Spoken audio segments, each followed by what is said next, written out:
Hello everybody, good afternoon and welcome to the United Stand. This is your latest Manchester United news and transfer news, and we've got a couple of very interesting stories around Manchester United transfer activity, potential transfer activity this summer, and two very, well, I suppose, one could go and the other could replace the other. So it involves Donny van der Beek and it involves Jesse Lingard. Donny van der Beek apparently, making a case to Barcelona that he would like to leave. We'll be talking about that. And also Jesse Lingard. We spoke a little about him this morning. Manchester Evening News coming out and saying that PSG are interested, but Manchester United may be reluctant to let Jesse go. Also some comments from Luke Shaw that I think we'll find interesting as well. So quite big developments here. And I think the Van der Beek story is probably a story that we don't really want to be talking about, but one we probably need to pay attention to, especially as it involves a Barcelona outlet. But first of all, as you can see, Surfshark are sponsoring the show for us today. If you're not aware what Surfshark is, it's a virtual private network. One of the things best about Surfshark that I really like is their data protection services, making sure my private messages, photos, videos and other sensitive material is protected. But my personal favourite feature, and one thing that most people probably know about virtual private networks, is that Surfshark allows you, if you're interested, to change your location on Netflix or other location-specific based streaming services so you can watch them from anywhere in the world. So if you use Netflix in the UK and you want to see what's on Netflix in America, you can change your location using a virtual private network, which is what Surfshark is. Surfshark you can use across many devices as you like, so it can be on different devices at the same time. Available on every device you can think of, from Android, iOS, Linux, Amazon Fire TV. I could go on, but I think you get the picture with that one. And because Surfshark are super nice, they're giving you, the United Stand viewers, 83% off and 3 months free when you use the code UnitedStand. Link, as always, is in the description. That's 83% off and the first month's 3 months free to try out the virtual private network with Surfshark. Give it a go. Links in the video description. Thanks again to Surfshark. Now let's move on with the video and let's talk about this first big story, which is Donny van der Beek to Barcelona. This is coming from Sport 1. I think it's Sport 1 or Sport. Now, Barcelona, Donny van der Beek, Dutch, Memphis Depay, they missed out on Wijnaldum. This is where this story is coming from. But the enhancement on the story is that Donny van der Beek has made Barcelona aware that he would like to make that move, even on a loan deal. Now, I mean, look, for me, as I said, I'm just going to call this the knife edge. The knife edge of this summer. I think there are so many things that could go good and we could have a really good summer, and there's so many things that could be really quite disappointing. Take it for granted that Jadon Sancho is going to come to United. I saw a story today, I think coming from Italy, that Sancho wants to move. Well, we know that. We know this. I mean, it's all just movement, without the actual deal being done, which we know will happen. So Sancho coming in is a good thing for Manchester United, but it doesn't necessarily, somebody just said there, Lingard to PSG. Hold on, we'll talk about Lingard in for PSG in a minute. PSG in for Lingard in a minute. But as I said this morning, I think that there is the potential for this summer to go bad. For me, Pogba goes, Van der Beek goes, De Gea goes. We only get Sancho. We keep Lingard. We don't get a midfielder. We get a subpar centre-back. I think we're in a worse situation. So we could have a really good positive momentum summer. We could have a really fake pretend positive summer that's actually not as good as we think it is. So that's my concern. And losing Donny van der Beek, I mean, I saw the reaction to this on social media, and people were saying, don't blame him. Don't blame him. If he wants to leave Manchester United, don't blame him. Don't blame him at all. Why shouldn't he go? And I suppose that's a very true point. But what I would also say is that, look, I would like to think that this isn't true. I would like to think that Donny van der Beek is committed to Manchester United and United are committed to him, and we're going to give it another year, because look, Fabinho didn't do great at Liverpool in his first year, so there are plenty of examples of that, of people having a better second year. And in defence of Van der Beek, and we spoke about Twan Sebi this morning, he says he will be playing football next season and it looks like it's going to be on loan. I feel that Twan Sebi and Van der Beek are two very similar players, who, in the sense that they should have got more game time last season, and when they were given game time, they performed better than others who got a lot more game time. So it just feels like, to me, it would be a big mistake to let Van der Beek go. However, would you blame him if he was pushing a move? I mean, Barcelona, he probably fancies that more than Man United at the moment. He probably quite fancies the Dutch revolution over there. De Jong is there. Memphis Depay is going to be there. He probably feels that they play a better brand of football. Probably feels that they're going to treat him better. could you blame Donny van der Beek if there was anything in this? And if Barcelona are looking for another midfielder, and let's be honest, Wijnaldum was what they wanted, Dutch as well, he's gone to PSG. Maybe that Van der Beek to Barcelona thing isn't as ridiculous as some people might think. You know, there might be a willingness from Van der Beek, a willingness from Barcelona, and you know what? I don't want to say it. There might be a willingness from Solskjaer to do it, which I'd just be very sad about this. I'd be very sad. I mean, it's not enough, it might be for some of you, it's not enough to say, get Ollie out, he's clueless, this, that and the other. But it would be very disappointing to buy it. I mean, it's funny. I was looking at some old videos this morning and I saw the video where Donny signed and genuinely over the moon when we bought him, like a lot of people were. And I just don't feel like we've really used him. And how ridiculous would it be to let Donny van der Beek go when in our last Premier League game of the season, he was man of the match in a position where we've been really poor this season with McTominay and Fred. So I'm hoping there's nothing in this. But to be honest with you, there could be. Van der Beek may want the move. Barcelona may want the player. And Man United might just go, yeah, let's do it. Mark, my birthday is the 8th of the 14th, and I fixtured for the next season start on 8th of the 14th. How do I get a ticket for the game to celebrate my birthday? Thanks for all you do, says Joseph. Ring up the ticket office, I would imagine, Joseph. I'm not in charge of tickets, unfortunately, but I hope you get one. Hard to believe Donny van der Beek will be allowed to leave after one season. Also, do you really believe the Ronaldo rumours are credible? It could be a game-changing signing. Love the show, says Siddhartha. Well, I mean, look, I think on Cristiano Ronaldo, we're just going to have to wait and see what happens with that. You know, as I say, I think it'd be very, very, very hard. Very, very hard to do that deal, but it's going to be very hard for Manchester United to do a lot of deals. If we don't use him better, sell him, let the man move on, says Kellin. And yeah, but it's like Tyler says, pissed off if Donny leaves, not even a year here, especially if he leaves to go to Barcelona. Yeah, I can sort of understand why somebody would say, let him go, he needs to play football. And in the interest of Donny van der Beek, I understand that. But in the interests of Manchester United, why would we not give him some game time? Chris says, we can't use Donut because these coaches aren't Donny. I don't know why he's put Donut. We can't use Donny because these coaches aren't good enough to set the team up tactically, says Chris. And apparently Chelsea have agreed personal terms with Hakimi. Well, this is not the Chelsea stand. And also, I would sell Van der Beek for 30 million and get in Sabitzer for 15 and try to get a DM, says Krish. You see, I personally think that that's not the way that this club should be being run. We should not be, you know, as I said, Van der Beek and Twansebi, very similar players to me in the sense that they showed enough to be given a run of games and they never got it, and yet the likes of a Lindelof and a Fred get loads of game time, even though we know they're very limited players, which I think is unfair. And I think I think it's unfair that they both could leave this summer. Anyway, of course, one thing I don't like is that Manchester Evening News have put an article out about Jesse Lingard. Basically, that says that Lingard will discuss his future towards the end of June when he comes back from his holidays. But it would be a genuine wrench for some United people involved at United to let Jesse go on a permanent transfer. What that means, a wrench, means that they don't want to do it. So there's a feeling, according to Samuel Luckhurst in the Manchester Evening News, that there are people within Manchester United Football Club who would genuinely not want to see Lingard go on a permanent deal. And to me, I think this is romanticism. I think it's, what's the word? It's, you know, Jesse's part of the family, we don't want him to go. It's a lack of ruthlessness, and this is why we fail.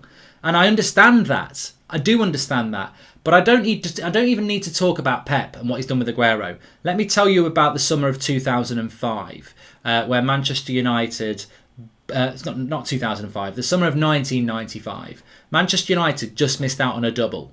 We lost the title to Blackburn on the last day, and we lost the FA Cup final to Everton. You know, we were basically that close to a double, and we ended up with nothing. And Sir Alex Ferguson said, you know what? Mark Hughes out, Paul Ince out, Andre Kanchelskis out. They weren't at the end of their careers. I think a couple of them were like mid-20s. Ruthless. And players that had actually won as titles, Ince, Kanchelskis and Hughes. You know, people that had pedigree, get out. And yet Man United now are going, yeah, but Jesse's been here since he was a kid. You know, we can't get rid of him. You see the contrast? I think this current United setup wants to pretend they're like the days of the past. But the reality is, the fans that have lived the days of the past know the days of the past and know this is not the days of the past. We don't play a brand of football like we did under Sir Alex Ferguson. We don't have the risk taking that Sir Alex Ferguson had. Like, you know, in that Europa League final, there's no way he wouldn't have made 3 or 4 subs before 90 minutes. And we don't have the ruthlessness that Sir Alex Ferguson had. He was ruthless. He'd change his team every 4 years. He'd change his assistant coach every 4 years. So how can Manchester United look at this situation and go, yeah, let's give Jesse a new contract because it'd be hard to let him go? And they probably will do that. But there is also interest from PSG, and I suppose this is the really ridiculous thing. I actually think the only competent person in this whole debate is probably Jesse Lingard himself, because I look at this and I like Lingard and I think, mate, if you want to go and play for England and you want to go and play in the World Cup, you need to get away from United. You don't want to be playing under Ollie. You don't want to be, you know, on the bench, off the bench, on the bench like a bloody jack in a box. You want to be playing football, mate. The best thing you can do, and I know it's a wrench for you because you love Manchester United, but the best thing you can do, look at what Nicky Butt did. Look at what Phil Neville did. Look at players who left Man United to get first team football. That's what you need to do. You need to look out for yourself. Sod United going, oh, we don't want to let you go, Jesse. Please stay. It's job for the boys. You won't get used. You won't get appreciated. And for your own career, you should go. So, I mean, I don't know whether he's going to go to PSG. Apparently PSG are interested in him. We know West Ham are interested in him. I'll tell you what I think. We'll let Van der Beek go and use Jesse. That's what I think we'll probably do. We'll let Van der Beek go to Barcelona and use Jesse Lingard instead. I mean, is that progression or is that where we were 2 years ago? So I don't know. And as again, it's this knife edge. The knife edge of this transfer window. It could go really good or it could go really bad. Why can't the Lingard-Rice swap just happen? Would be a great move since Patrick St. Pierre. It's a good point. I'll come back to that. Donny's such a strange one, says Loz. Is he a Pogba replacement for the failed transfer of Pogba out that didn't happen last year? Is it an Ollie protest to the Glazers for buying without his agreement? It's confusing. Ollie, you know, we need to rid our mind of Ollie, you know, protests against the Glazers. Ollie's not protesting against the Glazers. Ollie's not anti the Glazers or Ed Woodward. He's grateful to them. They gave him the golden ticket. You know, Charlie in Charlie and the Chocolate Factory, when he opens up that chocolate bar and he's got the golden ticket to the chocolate factory. That's Ole Gunnar Solskjaer. Ole Gunnar Solskjaer, you know, somebody could even clip Ollie's head on Charlie when he opens up the bloody golden ticket, because that was Ollie the day he got the interim job at United. He's indebted to them. I understand why he is as well. He is not been given Donny van der Beek a present and gone, right, I'm not going to use him like a petulant child. That's not how Ollie works. So that's not what has happened. He values his job more than tradition and can never truly represent the history of this club. Love Ollie, but no more, says AJ Singh. And Mark, can't imagine Pogba and Van der Beek leave. We would be stuck with McFred. Now we have to sign CDM and centre midfield, which this board won't be able to do. Thoughts, says Amit. Well, as I said there, Amit, I think if Van der Beek did leave or Pogba did leave, I think United see Lingard as the replacement. That's a scary thought. Not because Jesse's a bad player, but Jesse's been at this club for years.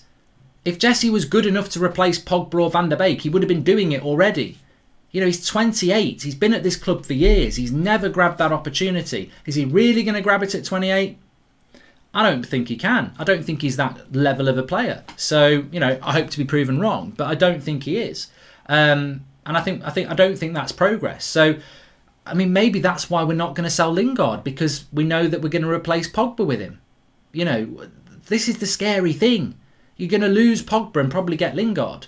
You're going to lose Van der Beek and probably keep Mata. You know, that's terrifying, really terrifying. And, you know, you can sort of go through the whole United team and see that. De Gea goes, you replace him with Henderson. Is that an improvement? I don't know. Pogba goes, you replace him with Lingard. Is that a replacement? Van der Beek goes, you keep Mata. Is that a replacement? Don't expect us to go and spend money to replace these players. That's just not what we do. Apparently Fabrizio has done a tweet. Let's have a quick look what he's saying. Fabrizio. Why is he doing it when I'm live? I've told him before, don't do it when I'm live. So he says, Atletico Madrid turned down an opening proposal from Manchester United for Kieran Trippier. Price tag is around 40 million euros to sell the right back. Tom Heaton completed his medical with Man United today. He's set to sign until June 2023. So interesting updates there. Heung-min Son is expected to sign a new deal with Tottenham as well. But, I mean, the Kieran Trippier deal is such a waste of space, isn't it? It's such a waste of space, Kieran Trippier, to Manchester United. They want 40 million euros. But that's £30 million. We can't spend £30 million on a backup right back. That's £80 million on English right backs if we pay £30 million on Trippier. We spent 50 on Wan-Bissaka. This is a backup. This is a backup. Spend the 30 million, add 5 million to it and get Zakaria or Basuma. Buying a bloody backup right back for 30 million. Kiss my ass. Kiss my ass, motherfucker. You know, kiss it. Absolutely kiss it. No way. No way. Not having that. £30 million. And that's from Romano. That'll be true. That'll be true news. That will be true news. Atletico Madrid want £30 million for bloody Trippier. You can have 15. We're miles off. We're miles off. And this is what I mean about the knife edge of this transfer window. It could go really well or it could go really badly. We will sign Sancho and Ben White and bring Lingard back. Donny and Pogba will go and we will fire Ollie and miss top four. Yep, totally. The Glazers are absolutely all about winning, says Brad Lewis. Mark, we must remove our emotion when dealing with Ollie. His potential aside, he values it. I've read that one from AJ Singh. There was that previous one from Patrick St. Pierre about a swap deal with Lingard and Rice. This has always been off the table for some reason. We want Rice, they want Lingard, but it's always been off the table. And I don't know why. I don't know why. But at the moment, I think United need to get this Sancho deal done really, really quickly because I think United fans are starting to open their eyes up to this transfer window. They see the smoke screen of a Jadon Sancho and they know what's coming. It's like United are pinning everything on this Sancho. Look at what we've done. We've got Jadon Sancho, the player that can't even get on the bench for England that everybody wanted a year ago, the star marquee signing of the summer. And look, that's not me saying he's not a great player. I like Sancho. I think he will be a good signing. But United, I think, are trying to turn this into the best signing in the world. But whilst you're admiring that, De Gea's gone, Van der Beek's gone, Pogba's gone, Jesse's back, Mata's staying, but we got Sancho. And that to me is the scary thing. We get Sancho, but we lose Pogba and Van der Beek and De Gea. I'm like, fucking hell. Are we in a better situation? Really? I don't think so. And that's the knife edge transfer window I'm talking about. That's what I mean. What's the story? Just joined, says Andrew Crompton. So Donny van der Beek linked with a move to Barcelona that apparently he wants. And obviously Barcelona need to replace Wijnaldum. Need to get a player in because Wijnaldum went to PSG instead of them. Lingard, Man United don't really want to sell him apparently, although PSG and other clubs are interested, so we're probably going to keep Lingard. And Trippier, Romano has just said that Madrid want 40 million euros, which is 30 million pounds. So United are wasting time again. Why? In fact, can I just say this? Why are we wasting time on a backup right back?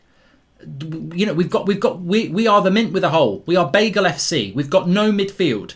And we are trying to get a backup right back. That's a good idea. That's a really good idea. And also, we need a centre back. So, you know, why are we wasting time on Kieran Trippier? Don't know. Good question. Don't know. Make sure you smash a like on the video, by the way. Alanga loan move to Preston on the cards, says Direct. I mean, look, you may as well. I think Alanga looks really good, but they may as well get out on loan because they're never going to get on our bench. You know, Shoretire, Hannibal.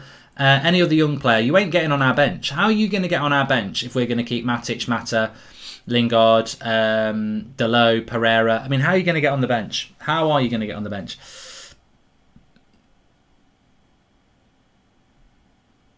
Pogba can leave now, says Trevor Cross. And if Zakaria would be not over 25 million, Kamara is 15 million, says Rahul. Before Jesse went to West Ham, everyone slagged him off. Now he has a good season. The management are not sure. The management are completely clueless, says Neil Glynn. Yeah, well, yeah. You know, if Jesse was so good, why wasn't Ollie giving him a chance when everyone else was saying you may as well give him a chance at the start of the season up until Christmas? He wouldn't use him at all. And now it's suddenly like West Ham. You know, you've got to be pissed off if you're West Ham. You take a chance on Lingard because United don't want him. You make him into the, you know, you give him that opportunity, you give him that platform, and United go, oh, I'll have a go at it. I mean, you know what? Actually, you've hit the nail on the head there. Lingard, Ollie doesn't use him. Halfway through the season, he's not using him. Lingard gets a move to West Ham. Fantastic. West Ham get the best out of him. Lingard does really well. United go, ooh, come back. Van der Beek doesn't get used. When he does get used, plays really well. Twan Sebi doesn't get used. When he does get used, does really well. Lingard doesn't get used. When he goes on loan, does really well. There's a bit of a theme there, isn't there? You know, these players aren't being given opportunities in United shirts. But, you know, come back to United, Jesse. Come back. And remember, Andres Pereira is coming back from loan. They might use him as a replacement for Donny, says Jack Sparrow. He can't be given another chance, Jack. United fans need to appreciate, whilst we have a board with no ambition, we will never be a winning team. We need to get rid of the deadwood and provide the manager with the players to complete the project, says M Virgo 543. But look, you know what? I don't know why this has changed. I don't know why this has changed. The Glazers are the same Glazers that tried to take us into the Super League. They're the same Glazers people were protesting vehemently against a few weeks ago. And yet now everybody seems to be sat there going, oh, I hope they're going to deliver. I hope they're going to deliver. I don't know how the wool has been pulled over everybody's eyes so much. These people are incompetent. At best, they're incompetent. At worst, they are manipulative and they are trying to take everybody's money. And yet this Glazer out movement just seems to have disappeared because we're going to sign Sancho. But what's behind the Sancho deal? What's behind it? Are we bringing in other players and keeping our good players? Or are we bringing Sancho in and letting people like De Gea go, Pogba go, Van der Beek go? What is the plan? What is happening? Where is the leadership? And yet again, the Sancho deal for me is almost irrelevant now because it's not enough on its own. What's behind that Sancho deal? Oh, another 6 weeks trying to get a backup right back at an overpriced fee. Where's the centre-back? Where's the CDM? Is Pogba staying? Is Van der Beek staying? What's happening with the goalkeepers? Why are we keeping people like Mata? What's happening with Jesse? Where's the plan? And I'm actually really happy that we're going to sign Sancho, but I'm also like, that is a smokescreen. It's the biggest smokescreen I've ever seen. What's happening behind it? And as ever, silence. Silence. Shirt sales. That's what's happening behind it. Shirt sales. New team viewer, shirt sales. Anyway, look, quick video, quick update. Make sure you tune in at 7 o'clock tonight. Very excited. Remember, we were getting people to send in videos. We've got somebody who's going to be on the show tonight at 7 o'clock who is actually a very interesting, but wait for it. Some of you are going to like this. Some I think you'll be interested. A very interesting Ollie out angle that isn't about shouting and being toxic. Very interested. Really liked the video. It'll be on at 7 o'clock tonight. Watch it. 7 o'clock tonight. I think you're going to find it interesting. It's not affecting anybody but the fans. Really gutted. Even if we sign the best 3 or 4 players that Ollie needs, the way the club is run from board to pool, says Akshay. Well, I've always said this, Akshay. If you want change at the club, why are you going after the manager? If you bring in a new owner, they will probably change the manager. Look at Man City. When they took over, Mark Hughes was in charge. He wasn't doing too bad. They got rid of him very, very quickly because they wanted their own man. They wanted change. If you change the board, if you change the owner, the board will change. The CEO will change. The director of football will change. The coaches will change. The players will change. And the manager will probably change. So I don't understand why people... You know, I've never understood... Even though I am Ollie in and I want him to do well, I do doubt whether he can do that. But I've never really understood why fans get so angry and against Ollie when at the end of the day, the biggest issue at United has always been the ownership. So even if you change Ollie, let's get Zidane, let's get Conte, let's get Conte and Zidane. You still got the Glazers in charge. People don't understand this. It doesn't matter who you put in charge, they'll fail. I'm not saying Mourinho was the answer, but he didn't get backed. So, like, you will fail under these owners. And that's been proven. Till they show real reform that isn't lies out their mouth, how can anybody trust them? Thanks everyone for watching. Why are exciting skills rarely used now in games like now Ronaldo was at United, at Barca, all very just pass and move with no tricks, says Harry B. Good point. And would you take Kingsley Coman at United? He's available for 60 million and he's looking for a move. Will we be getting good for United? Anabav, we will talk about Kingsley Coman at 7 o'clock. I'll see you on the show there. Make sure you get over to That's Football. Jordan and Joe are live watching Finland against Russia. Go and give them support. Let's raid with the word Donny in. Donny in. Get over onto That's Football. I think it's in the pinned part of the chat as well. But just type in That's Football and go and give them support with Donny in. Let's raid. See you in a minute.